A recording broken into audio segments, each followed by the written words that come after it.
आज मेरे पास में कुछ नहीं। बेटा जंगल में गया है। आज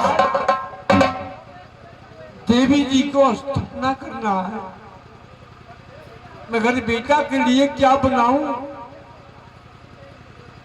जनीप जी घर से चावल मांग करके लाए हैं। बेटे को लिए मैं खिचड़ी बना करके रखी हूँ। भाभी जी, ये पुरबैया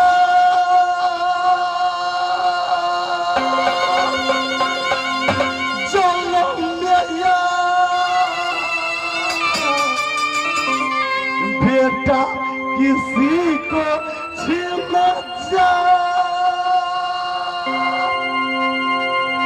ये बेटा ये कलहुता छीना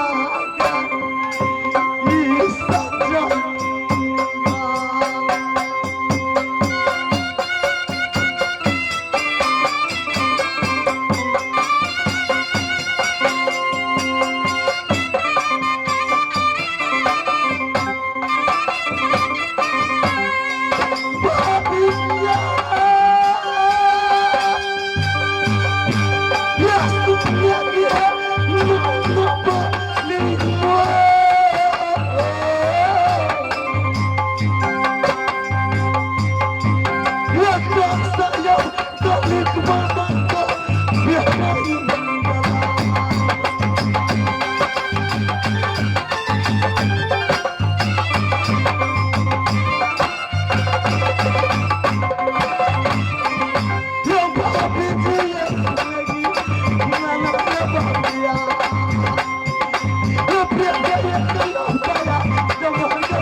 जगह है बाबूजी के, बाबूजी की जगह है ना।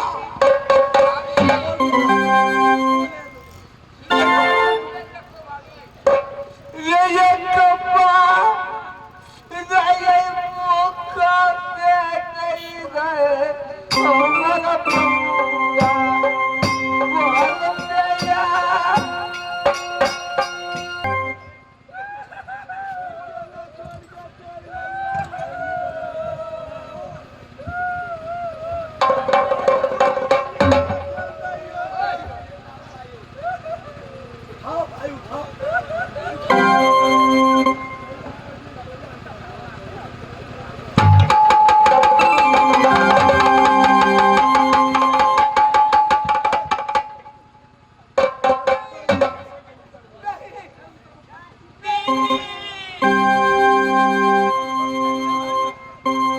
नहीं नहीं नहीं,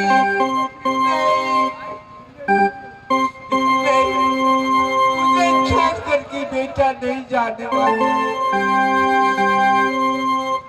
देवती कहाँ ले जा रहे हो को बेटा को, कहाँ ले जा रहे हैं? भाभी अब तो इसका होली का सो हो गया, अब चिंता को छोड़ो, मैं इसको संस्कार में करने के लिए ले जा रहा हूँ भाभी।